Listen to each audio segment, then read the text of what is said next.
2024 അവസാനത്തെ duty day ആണ്. So 31st of December ആണ്. മോർണിംഗ് ഒരു ജോലിക്ക് പോകുന്ന ടൈമിലുള്ള വീഡിയോ ആണ് എടുത്തത്. സോ ലാസ്റ്റ് ഡേ ആണ്, ജസ്റ്റ് ഒരു മെമ്മറിക്ക് വേണ്ടി എടുത്തു വെച്ചതാണ്. ഇതാണ് ഞാൻ സ്ഥിരം പോകുന്ന വഴി. സോ 2024 സമയത്തോളം എനിക്കറിയത്തില്ല, ഒരുപാട് കാര്യങ്ങൾ പഠിച്ചൊരു വർഷമാണ്. നമ്മൾ കാണുന്നതൊന്നും വിശ്വസിക്കരുതെന്ന രീതിയിൽ ഒരുപാട് കാര്യങ്ങൾ എന്നെ പഠിപ്പിച്ചൊരു വർഷമാണ്. പേഴ്സണൽ ഗ്രോത്ത് എന്ന് പറയുമ്പം എനിക്കറിയത്തില്ല, പക്ഷേ 2025 ഒരുപാട് കാര്യങ്ങൾ ചേഞ്ച് ആവും, ഒരുപാട് മാറ്റങ്ങളൊക്കെ വരുമെന്ന് പ്രതീക്ഷിക്കാം. സോ 2024 സമയത്തോളം എനിക്കൊരു ടോട്ടലി ഒരു ഫെയിൽഡായിട്ടൊരു ഇയറാണ്. വലിയ ചേഞ്ചസും കാര്യങ്ങളൊന്നും ഞാൻ പറയണമെങ്കിൽ ഇതുവരെ ഉണ്ടായിട്ടില്ല. സോ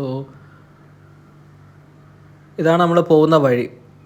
കോളേജിലോട്ട് പോകുന്ന വഴിയാണ്. കുറച്ച് സ്പീഡ് കൂട്ടിയിട്ടേക്കുവാണ്. അതാണ് നിങ്ങൾ കുറച്ച് ഫാസ്റ്റായിട്ട് കാണുന്നതല്ല, ഞാൻ സ്പീഡിൽ പോകുന്നതല്ല, എല്ലാവർക്കും മനസ്സിലാവും. സോ ഇന്ന് ഞാൻ പ്രതീക്ഷിക്കുന്നത് ഒരു കേസും ഇല്ലാതെ ഒരു ഹാപ്പി ആയിട്ട് വരുന്നൊരു ഡേ ആണെന്നാണ് എൻ്റെ ഒരു പ്രതീക്ഷ. പക്ഷേ നമുക്ക് പ്രതീക്ഷിക്കാനല്ലേ ഒക്കത്തുള്ളൂ. ലാസ്റ്റ് ഡേ എന്നും പറഞ്ഞിട്ട് കാര്യമൊന്നുമില്ല. ആൾക്കാർ ആത്മഹത്യ ചെയ്യാനും വേറെ രീതിയിലൊക്കെ മരിക്കാനൊക്കെ ഒരുപാട് ചാൻസ് ഉണ്ട്. സോ നോക്കാം എന്ത് സംഭവിക്കുമെന്ന്. ഇതാണ് നമ്മൾ പോകുന്ന വഴി. തമിഴ്നാട്ടിൽ നിന്ന് വരുന്ന ലോറികളാണ്. ഞാൻ ഈ ഇടയ്ക്ക് കാശിയിൽ പോകുന്ന വഴിക്ക് തെങ്കാശിയിലേക്ക് പോകുന്ന വഴി, കാശി എന്ന് പറയാൻ കാരണം കാശിയിലാണ് ഞാൻ ഒരു വർഷം ജോലി ചെയ്തത്. അപ്പം തെങ്കാശിയിലെ കാശി വിശ്വനാഥ് ടെമ്പിൾ എന്ന് പറയുമ്പോൾ എനിക്ക് ഏറ്റവും പ്രിയപ്പെട്ടതാണ്. ശരിക്കും ആഴ്ചയോളം ഞാൻ അങ്ങോട്ട് പോകുന്നത് ശരിക്കും കാശി വിശ്വനാഥ് ടെമ്പിളിലേക്കാണ് ഞാൻ പോകുന്നത്. എന്തോ എനിക്കറിയത്തില്ല, അവിടെ വലിയൊരു പോസിറ്റീവ് വൈബാണ്. അതിനുവേണ്ടി മാത്രമാണ് ശരിക്കും ഞാൻ തെങ്കാശിയിലേക്ക് പോകുന്നത്. സോ ആ പോകുന്ന വഴി നമുക്ക് നോക്കിക്കഴിഞ്ഞാൽ ഇങ്ങോട്ട് വരുന്ന വണ്ടി പാണ്ട് ലോറീസ് ഫുൾ പാക്ഡ് ആയിരിക്കും, എല്ലാ ലോഡുമായിട്ട് വരും. പക്ഷേ കേരളത്തിൽ നിന്ന് തിരിച്ച് തമിഴ്നാട്ടിലേക്ക് പോകുന്ന വണ്ടികളൊക്കെ പോകുന്നത് കാലിയായിട്ടായിരിക്കും, ഒന്നും കാണത്തില്ല. ജസ്റ്റ് ടാർപ്പ് ഒക്കെ എടുത്ത് അകത്തിട്ടിട്ട് എം ടി ആയിട്ടാണ് തിരിച്ച് വരുന്നത്. അതിൻ്റെ ഒരു പ്രത്യേകത എന്ന് പറയുന്നത് കേരളത്തിലൊന്നും ഉൽപ്പാദിപ്പിക്കുന്നില്ല, നമുക്ക് ഒന്നും പുറത്തേക്ക് കൊടുക്കാനില്ല എന്നതുകൊണ്ടാണ്. ആകെ ഇവിടുന്ന് പുറത്ത് പോകുന്നത് എഡ്യൂക്കേറ്റഡായ ആൾക്കാർ ജോലി തേടിയാണ് പുറത്തേക്ക് പോകുന്നത്. ആ സമയത്ത് ബംഗാളികൾ ഇവിടെ വന്ന് ജോലി എടുക്കുന്നു, അവർ നല്ല രീതിയിൽ കാശുണ്ടാക്കുന്നു. ഇതാണ് അവസ്ഥ എന്ന് പറയുന്നത്. ഇപ്പം ഈ ഇടയ്ക്ക് ഒരു 10 വന്ന ന്യൂസുണ്ട്.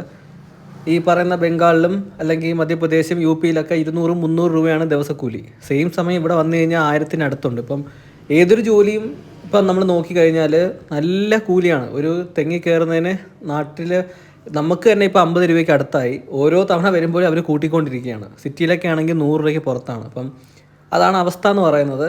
അപ്പം ഇപ്പോൾ ഈ ഇടയ്ക്ക് നമ്മളൊരാളെ ജോലിക്ക് നിർത്തിയിരുന്നു. രാവിലെ 9 മണിക്കാണ് പുള്ളി വന്നത്.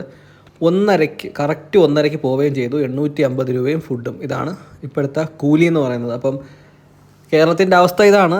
ഇതെങ്ങനെ മാറുമെന്ന് വെച്ച് കഴിഞ്ഞാൽ ഡിമാൻഡ് കൂടുന്നതനുസരിച്ചായിരിക്കും പുതിയ പുതിയ കാര്യങ്ങൾ വരുന്നത്. അപ്പം ടെക്നോളജി യൂസ് ചെയ്ത് പുതിയ മനുഷ്യനെ വേണ്ടാത്ത രീതിയിലുള്ള റോബോട്ടും കാര്യങ്ങളൊക്കെ ഇവിടെ വരാനുള്ള ചാൻസ് ഹൈ ആണ്. കാരണം ഇപ്പോൾ നമുക്കറിയാം, ഡ്രോൺ വെച്ച് തേങ്ങ ഇടുന്ന ഒരു പുതിയൊരു യന്ത്രത്തിനെ പറ്റി ഒരു പുതിയ റിസർച്ചും കാര്യങ്ങളൊക്കെ നടക്കുന്നുണ്ട്. അപ്പോൾ അതൊക്കെ വന്നു കഴിഞ്ഞാൽ ഈ പറയുന്ന ഹ്യൂജ് എമൗണ്ട് നമുക്ക് കൊടുക്കേണ്ടി വരത്തില്ല. 50-100 തെങ്ങിനൊക്കെ അടക്കുന്നതിന് ഒരു 10 ഒരു 500 രൂപയ്ക്ക് താഴെയൊക്കെ ആവത്തുള്ളൂ, അങ്ങനെയൊക്കെ വരികയാണെങ്കിൽ. സോ ഇങ്ങനെ ഓരോ സാഹചര്യങ്ങളാണ് പുതിയ കാര്യങ്ങളിലേക്ക് നമ്മളെ എത്തിക്കുന്നതെന്ന് വിശ്വസിക്കുന്നതാണ്. ഇത് നമ്മുടെ പാരിപ്പള്ളിലെ NHൻ്റെ ഒരു ഡെവലപ്മെൻറ്റും കാര്യങ്ങളാണ്. ഒരുപാട് നാളായിട്ട് ഇങ്ങനെ കിടക്കുകയാണ്. ആവശ്യത്തിന് ആൾക്കാരെ നിർത്താതെയാണ് അവർ പണി നടത്തിക്കൊണ്ടിരിക്കുന്നത്. ഒരുപാട് നാൾ, ഏകദേശം ഞാൻ ജോയിൻ ചെയ്ത് കേരളത്തിൽ വരുന്ന സമയത്ത് തൊട്ടേ സ്റ്റാർട്ടായ പ്രോഗ്രാമായിരുന്നു. ഏകദേശം 2023 തൊട്ട്, അല്ല 2022 തൊട്ടേ ഞാൻ ഇടയ്ക്ക് വന്ന സമയത്ത് ഇവിടെ പണി തുടങ്ങിയിട്ടുണ്ട്. അപ്പം ഇപ്പോൾ 2025 ഏകദേശം 3 വർഷത്തോളമായി പണി ഇവിടെ തുടങ്ങിയിട്ട്.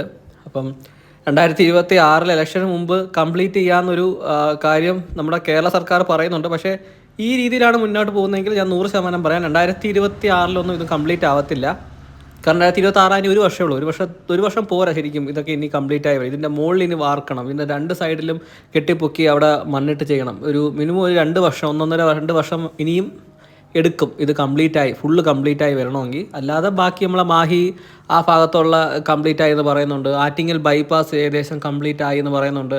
അപ്പം അങ്ങനെയുള്ള ചെറിയ ഭാഗങ്ങളൊക്കെ കംപ്ലീറ്റ് ആവും. ബാക്കി ഞാൻ പറഞ്ഞ ഫുൾ ടോട്ടലി ഓപ്പൺ ആക്കണമെങ്കിൽ 2027 മിനിമം ആവും. കാരണം ഇവിടെ എല്ലാ കാര്യങ്ങളും അങ്ങനെയാണ്. ഇതാണ് നമ്മുടെ കോളേജിൽ പോകുന്ന വഴി. ഇവിടെ വേറൊരു കാര്യം ഞാൻ പറയാൻ മറന്നുപോയി. ഈ ഓട്ടോക്കാർ 2 സൈഡിലും കിടക്കുകയാണ്. എനിക്ക് മനസ്സിലാവുന്നില്ല. ഒരാഴ്ച മുമ്പ് ഞാൻ വരുന്ന സമയത്ത് ഒരു ആംബുലൻസ് അവിടെ പെട്ട് കിടക്കുകയായിരുന്നു. കാരണം ഓട്ടോ 2 സൈഡിലും കൊണ്ടിട്ട് കഴിഞ്ഞാൽ എങ്ങനെ ആൾക്കാർ പോകും ഇതിൻ്റെ ഇടയിൽ കൂടെ?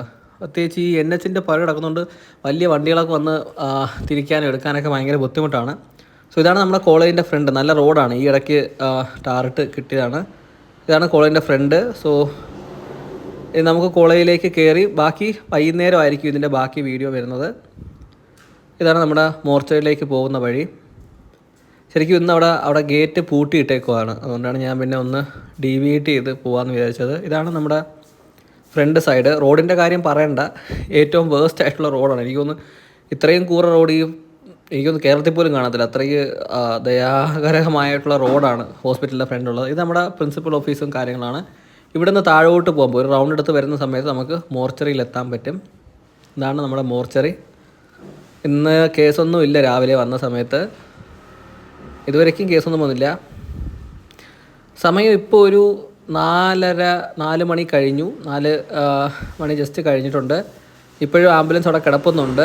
അതിൻ്റെ അർത്ഥം വേറൊന്നുമല്ല, ഇന്ന് ഏകദേശം ഒരു 7-8 കേസുകൾക്ക് പുറത്തായി. സോ എന്നെ സമയത്തോളം എനിക്ക് പ്രത്യേകിച്ച് കാര്യങ്ങളൊന്നുമില്ല, ജസ്റ്റ് അസിസ്റ്റ് മാത്രം ചെയ്യാനേ പറ്റത്തുള്ളൂ. എനിക്ക് രജിസ്ട്രേഷൻ ഇല്ലാത്തതുകൊണ്ട് ഒന്നും സ്വന്തമായിട്ട് ചെയ്യാൻ കഴിയില്ല. കുറച്ച് ബുദ്ധിമുട്ടാണ് എന്നെ സമയത്തോളം ബാക്കിയുള്ളവർക്കും. സോ അതാണ് എൻ്റെ ഒരു വിഷമം എന്ന് പറയുന്നത്. കേരളത്തിൽ PG എടുക്കുമ്പോൾ ഇപ്പം നോർത്തിലൊക്കെ ആണെങ്കിൽ ഒരു കേസ് ചെയ്യുമ്പോൾ നമുക്ക് 1000 രൂപ കിട്ടും. ഇവിടെ ആണെങ്കിൽ 660 ഇവർ പറയുന്നത്. അപ്പം അത് എല്ലാ മാസവും കിട്ടത്തൊന്നുമില്ല, കുറച്ച് ഡിലേയും കാര്യങ്ങളൊക്കെ ഉണ്ട്, എന്നാലും കിട്ടും. സോ ഇതാണ് അവസ്ഥ. ഇതാണ് ഞാൻ പറഞ്ഞത്, പാരിപ്പള്ളി ജംഗ്ഷൻ NH66 പരിപാടി നടക്കുന്നത് കൊണ്ട് നല്ല തിരക്കാണ്. നമുക്ക് വർക്കിംഗ് അവേഴ്സിലൊക്കെ പോയി കഴിഞ്ഞാൽ ഇതുവഴി ക്രോസ് ചെയ്യാനും പോകാനൊക്കെ ഭയങ്കര ബുദ്ധിമുട്ടാണ്. അപ്പം അതിൻ്റെ ഇടയ്ക്ക് ഈ വലിയ ഒരു പ്രോബ്ലമായിട്ടാണ് ഈ ഓട്ടോക്കാർ ഈ സൈഡിൽ കിടക്കുന്നത്. ഞാൻ ഒരുപാട് തവണ കംപ്ലയിൻറ്റ് കൊടുക്കണമെന്ന് വിചാരിച്ച കാര്യമുണ്ട്. ഈ ഓട്ടോക്കാർ കിടക്കുന്നുണ്ടോ ഇതിൻ്റെ സൈഡിൽ, ശരിക്കും ഭയങ്കര ബുദ്ധിമുട്ടാണ്. അവരില്ലായിരുന്നുണ്ടെങ്കിൽ ആ ഫ്രണ്ട് സൈഡിൽ നിങ്ങൾക്ക് കുറച്ചുകൂടെ ഫ്രണ്ടോട് പോകുമ്പോൾ മനസ്സിലാവും, നമുക്ക് ഡീവിയേറ്റ് ചെയ്ത് പോകാൻ പറ്റും. പല സമയത്തും വേറെ വണ്ടി അവിടെ നിന്ന് വരുമ്പോഴും കൊണ്ടുവന്ന് ഒരുപാട് അങ്ങ് ഫ്രണ്ടിലോട്ടും ബാക്കിലോട്ടൊക്കെ പോകേണ്ടി വരും ഈ വണ്ടി കിടക്കുന്നതുകൊണ്ട്. അപ്പോൾ അങ്ങനത്തെ ചെറിയ പ്രശ്നങ്ങളുണ്ട്. ഇപ്പോൾ ഞാൻ വണ്ടി എടുക്കുന്ന സമയത്ത് ഒരു ഓട്ടോക്കാരൻ ഇതിൻ്റെ സൈഡിൽ കൂടെ എടുത്തുടഞ്ഞ് വരും. ഒരു ആലോചിച്ച് നോക്കണം, ഒരു ആംബുലൻസ് ഒക്കെ വരുന്ന സ്ഥലമാണ്. ഇവിടെയൊക്കെ ഇങ്ങനെയൊക്കെ ചെയ്യുന്നത് മോശമല്ലേ സത്യം പറഞ്ഞാൽ. ഇവർക്ക് ഈ ഓട്ടം കിട്ടുന്ന ഇവിടെയല്ല, താഴോട്ട് നിന്നാൽ മാത്രമേ ഓട്ടം കിട്ടത്തുള്ളൂ. വണ്ടികൾ വന്നു കഴിഞ്ഞാൽ ഈ പറയുന്ന ബസ്സും കാര്യങ്ങളൊക്കെ വന്നു കഴിഞ്ഞാൽ ഇവിടെ അല്ല നിർത്തുന്നത്, കുറച്ചുകൂടെ ഫ്രണ്ടോട്ടാണ്. എങ്കിൽ പിന്നെ അവിടെ ഓട്ടോ സ്റ്റാൻഡ് ആക്കിയാൽ പോരെ ഇവർക്ക്. ഇവിടെ ഇങ്ങനെ ഇട്ട് കഴിഞ്ഞാൽ സത്യം പറഞ്ഞാൽ എല്ലാവർക്കും ബുദ്ധിമുട്ടാണ്, നല്ല ബുദ്ധിമുട്ടാണ്. അപ്പം കണ്ടോ, ഓട്ടോ ചേട്ടൻ ഒരു സെക്കൻഡ് കൊണ്ട് വണ്ടി എടുത്ത്, അപ്പോഴത്തേക്ക് അടുത്ത ഓട്ടോ ചേട്ടൻ അവിടെ കൈ കാണിക്കുന്നുണ്ട് വരില്ലെന്ന് പറഞ്ഞുകൊണ്ട്. കണ്ട, ഇതാണ് അവസ്ഥ എന്ന് പറയുന്നത്. വേറെ എങ്ങും നടക്കത്തില്ല ലോകത്ത് ഇങ്ങനത്തെ പരിപാടി. എന്ത് ട്രാഫിക് റൂൾസാണ് ഇവിടെ പാലിക്കുന്നതോ അത് കണ്ടോ. ആ വണ്ടി ഇത്രയും ഇനി വരാൻ കാരണം ഇവിടുത്തെ വണ്ടിയിൽ ഒരു ബ്ലോക്ക് ഉണ്ടാകുന്നതുകൊണ്ടാണ്. കണ്ടോ, അത് നമുക്ക് സത്യം പറഞ്ഞാൽ ഇതുവഴി കയറി പോകാമെന്നേ ഉള്ളൂ. ഇത് കിടക്കുന്നത് കാരണം നമുക്ക് പോകാൻ പറ്റത്തില്ല. ഇത് കറക്റ്റായിട്ട് വ്യൂ ഇതിനകത്ത് കിട്ടത്തില്ല. ഒരുപാട് റോഡിൽ നിന്ന് പുറത്തോട്ടാണ് നമ്മളിപ്പോൾ പൊയ്ക്കൊണ്ടിരിക്കുന്നത്. ഇതാണ് NHൻ്റെ പില്ലേഴ്സ് കംപ്ലീറ്റായി ഗട്ടറുകൾ വെച്ചു. ഇനി ഗട്ടറിൻ്റെ മുകളിൽ അതിനൊരു വാർപ്പും കാര്യങ്ങളൊക്കെ വരും. അതാണ് ഇനി നടക്കാൻ പോകുന്നത്. ഇത് പിന്നെ ശിവഗിരിയുടെ തീർത്ഥാടന സമയമായതുകൊണ്ട് ഒരുപാട് ആ ടൈപ്പിലുള്ള വണ്ടികൾ ഇന്ന് വരുന്നുണ്ട്. ഫുള്ള് ശിവഗിരി തീർത്ഥാടനമാണ് ഇന്നും നാളെയൊക്കെ ആ ഭാഗത്തോട്ട് കയറാൻ പറ്റത്തില്ല. ഇന്നലെ നമ്മൾ പോയത് വലിയ ബുദ്ധിമുട്ടായി. വഴി തെറ്റി ഗൂഗിൾ മാപ്പ് കൊണ്ടുവന്ന് നമ്മൾ തോട്ടിലിട്ടു. അങ്ങനെ ചെറിയ ചെറിയ പ്രശ്നങ്ങൾ. സോ അത് കഴിഞ്ഞ് ഇങ്ങോട്ട് വരുമ്പം അടുത്ത ഒരു പ്രശ്നം എന്ന് പറയുന്നത് ഇവിടുത്തെ ട്രാഫിക്കാണ്. ഹെവി ട്രാഫിക്കാണ് ശരിക്കും. നമുക്ക് പല സമയത്ത് ഞാൻ ചിന്തിക്കാറുണ്ട്, NHൻ്റെ പരിപാടി തീരുന്ന വരെ 2026-27 വരെ ഈ ബുദ്ധിമുട്ട് നമ്മൾ സഹിക്കേണ്ടി വരും. നല്ല പൊടിയാണ് ഒന്നത്തെ കാര്യം. ഭയങ്കരമായിട്ട് ട്രാഫിക്കാണ്. ഏകദേശം ഒരു 10-15 മിനിറ്റ് ചില ദിവസം കൂടെ കിടക്കേണ്ടി വരും. പിന്നെ ഈ പ്രൈവറ്റ് ബസ്, ഈ ഓട്ടോക്കാരൊക്കെ കിടക്കുന്ന കാരണം പ്രൈവറ്റ് ബസ് അതിൻ്റെ ഫ്രണ്ടിൽ കൊണ്ടിടും. ഇത് കണ്ടോ, ഒരു 2 വേ ഉള്ള സ്ഥലമാണ്. 1 വേ മാത്രമേ ഇവർ വണ്ടി ഇടാനും എടുക്കാനും ഒക്കെ ഉപയോഗിക്കും. അവർക്കൊരു സ്റ്റാൻഡോ ഒന്നും കൊടുക്കാത്ത ഗവൺമെൻറ്റാണ് കുറ്റം. അവർക്കൊരു പ്രോപ്പറായിട്ടൊരു സ്റ്റാൻഡോ കാര്യങ്ങളോ കൊടുത്തിരുന്നെങ്കിൽ അവരവിടെ നിൽക്കത്തുള്ളായിരുന്നു, എല്ലാവർക്കും സൗകര്യമായാണ്. ഇതിപ്പം ഒന്നുമില്ലാത്തതിൻ്റെ ഒരു വലിയ പ്രശ്നമാണ് നമ്മൾ ഈ കാണുന്നത്. സോ ഇന്നത്തെ കേസുകൾ സംബന്ധിച്ചിടത്തോളം 7-8 കേസ് ഉണ്ടായിരുന്നു. ഒരുപാട് ഹാങ്ങിങ്ങും സ്നേക്ക് ബൈറ്റും ബേൺസും അങ്ങനെ ഒരുപാട് കേസുകളൊക്കെയാണ് നമുക്ക് ഡെയിലി വരുന്നത്. സോ എന്താ പറയുക, 2024 അവസാനത്തെ ദിവസം ശരിക്കും പറഞ്ഞാൽ ഒരു കേസും ഇല്ലാതെ മുന്നോട്ട് പോയി തിരിച്ച് വരാം എന്ന പ്രതീക്ഷയിലാണ് ഞാൻ പോകുന്നത്. പക്ഷേ വളരെ അപ്രതീക്ഷിതമായിട്ടായിരുന്നു കേസുകളുടെ എണ്ണവും ഒരുപാട് കേസുകൾ കൂടി അത് ചെയ്യേണ്ടി വരുന്നത്. ചെയ്യുന്നതിൽ വിഷമവും കാര്യങ്ങളൊന്നുമില്ല. പക്ഷേ ലാസ്റ്റ് ഡേ ആയതുകൊണ്ടൊരു കാര്യം ജസ്റ്റ് പറഞ്ഞതേ ഉള്ളൂ. സോ ഇതാണ് നമ്മൾ പോകുന്ന വഴി, തിരിച്ച് വീട്ടിലേക്ക് പോകുന്ന വഴി. ഇന്ന് ശരിക്കും ഇങ്ങനത്തെ ഒരു വീഡിയോ എടുക്കണമെന്ന് എൻ്റെ ഒരു ആഗ്രഹമായിരുന്നു. കാരണം എല്ലാ കാര്യവും നമ്മൾ ഈ സമയം കടന്നു പോകുമ്പോഴാണ് അതിൻ്റെ വില നമുക്ക് മനസ്സിലാവുന്നത്. ഒരു 10 മാസം മുമ്പോ അല്ലെങ്കിൽ 1 വർഷം മുമ്പോ നടന്ന ഒരു ഫോട്ടോയോ എന്തോ കാര്യങ്ങളോ ജസ്റ്റ് ഒന്ന് എടുത്ത് നോക്കിയാൽ മതി, നമുക്ക് മനസ്സിലാവും എത്രത്തോളം പ്രിയപ്പെട്ടതായിരുന്നു അതെന്ന്. അതുപോലെയാണ് ഇന്നത്തെ ഈ ദിവസവും 2024 എൻഡാണ്. എനിക്കറിയത്തില്ല 2024 എന്ത് സംഭവിച്ചു, എന്തൊക്കെ ഞാൻ ചെയ്തു എന്ന്. ഒരു മേജർ അച്ചീവ്മെൻറ്റും ഞാൻ ശരിക്കും 2024 ചെയ്തിട്ടില്ല. 2024 ജസ്റ്റ് ഡിം എന്ന് പറഞ്ഞ് അങ്ങ് പോയി. അപ്പോൾ 2025 എത്തുകയാണ്. ഏകദേശം മണിക്കൂറുകൾ കഴിഞ്ഞാൽ 2025 നമ്മൾ കാലെടുത്ത് വെക്കും. സോ വിഷമമുണ്ടോ എന്ന് ചോദിച്ചു കഴിഞ്ഞാൽ എനിക്കറിയത്തില്ല. ഓരോ വർഷവും ഇങ്ങനെ കഴിഞ്ഞ് പോവുകയാണ്. അപ്പം അതിൻ്റേതായ ചെറിയൊരു പ്രശ്നങ്ങളും കാര്യങ്ങളും. പിന്നെ തത്വത്തിൽ പറഞ്ഞാൽ, ഒരു ഫിലോസഫിക്കലി പറഞ്ഞാൽ, നമ്മുടെ ഭൂമിയിൽ മാത്രമാണ് ഈ പറഞ്ഞ മനുഷ്യനുണ്ടാക്കി വെച്ച കാര്യങ്ങളാണ് ഈ പറയുന്ന വർഷങ്ങളും മാസങ്ങളും ഒക്കെ. അത് ഫോളോ ചെയ്ത് നമ്മൾ ജീവിക്കുന്നേ ഉള്ളൂ. അതുകൊണ്ട് വലിയ ഇമ്പോർട്ടൻസും കാര്യങ്ങളൊന്നും ഇതിന് കൊടുക്കേണ്ട ആവശ്യമില്ല ശരിക്കും പറഞ്ഞാൽ. അതാണ് സത്യാവസ്ഥ എന്ന് പറയുന്നത്. പിന്നെ പിള്ളേർക്കും ഒക്കെ ഭയങ്കര വലിയ കാര്യമായിരിക്കും. ഓരോ വർഷം കൂടുന്നു, അവരുടെ പ്രായം കൂടും. അങ്ങനെ അതാണ് അതിൻ്റെ ഒരു സത്യം എന്ന് പറയുന്നത്. പിള്ളേർക്കാണ് ശരിക്കും ആഘോഷവും സന്തോഷങ്ങളൊക്കെ എല്ലാ കാര്യങ്ങൾക്കും കൂടുതലായിട്ടുണ്ടാകുന്നത്. എല്ലാവർക്കും ഉണ്ട് എന്ന് പറയുന്നതല്ല.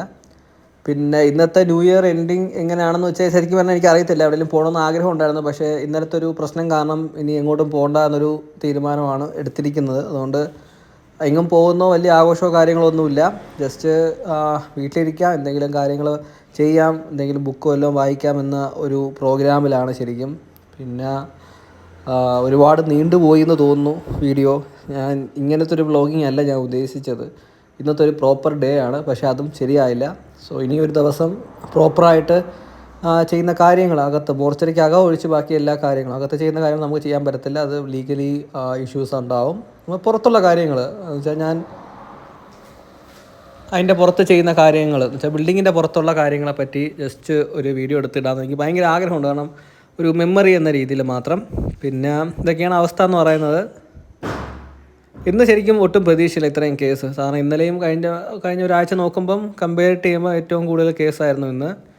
എന്തായാലും ഇയർ എൻഡിങ് നല്ല രീതിയിൽ തന്നെ നല്ല ഒരുപാട് നല്ല വെറൈറ്റി കേസുകൾ കൊണ്ട് അവസാനിച്ചിരിക്കുകയാണ്.